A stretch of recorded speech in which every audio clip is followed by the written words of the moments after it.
President and Mrs. Bush, Governor Bentley, Mayor Evans, Congresswoman Sewell, Reverend Strong, members of Congress, elected officials, foot soldiers, friends, fellow Americans.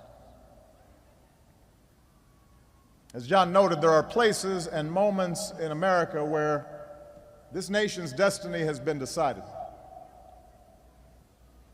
Many are sites of war: Concord and Lexington, Appomattox, Gettysburg.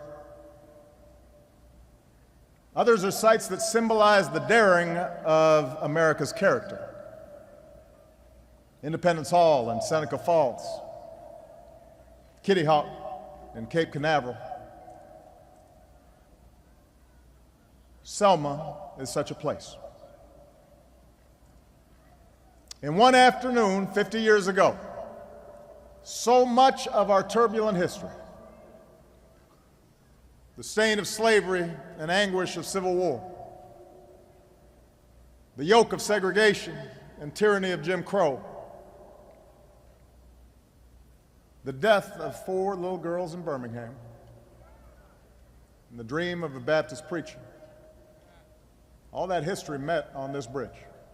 Foremost, we have to recognize that one day's commemoration, no matter how special, is not enough. If Selma taught us anything, it's that our work is never done. The American experiment in self-government gives work and purpose to each generation. Selma teaches us as well that action requires that we shed our cynicism. For when it comes to the pursuit of justice, we can afford neither complacency nor despair. You know, just this week I was asked whether I thought the Department of Justice's Ferguson report shows that, with respect to race, little has changed in this country. And I understood the question. The report's narrative was sadly familiar. It evoked the kind of abuse and disregard for citizens that spawned the civil rights movement. But I rejected the notion that nothing's changed. What happened in Ferguson may not be unique, but it's no longer endemic. It's no longer sanctioned by law or by custom. And before the civil rights movement, it most surely was. We do a disservice to the cause of justice by intimating that bias and discrimination are immutable, that racial division is inherent in America. If you think nothing's changed in the past 50 years, ask somebody who lived through the Selma or Chicago or Los Angeles of the 1950s. Ask the female CEO who once might have been assigned to the secretarial pool if nothing's changed. Ask your gay friend if it's easier to be out and proud in America now than it was 30 years ago.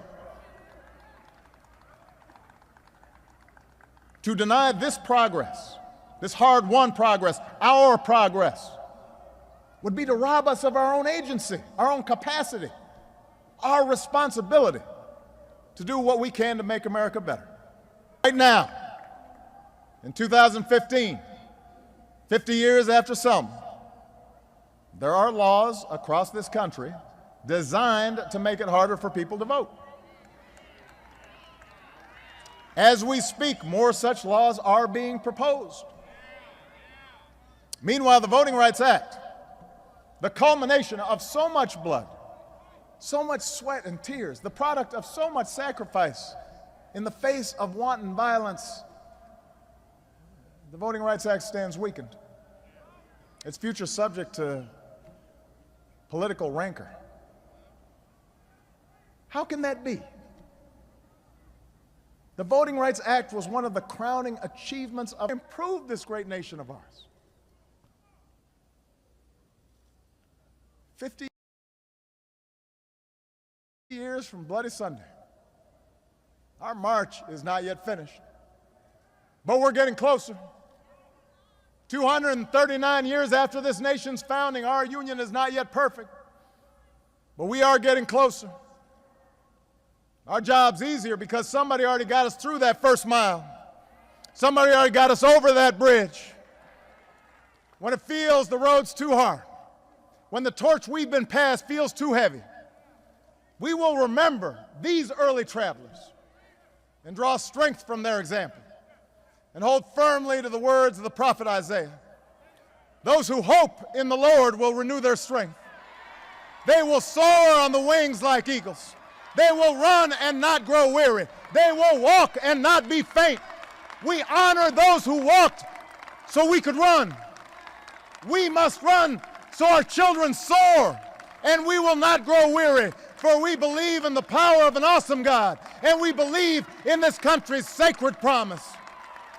May He bless those warriors of justice no longer with us, and bless the United States of America. Thank you, everybody.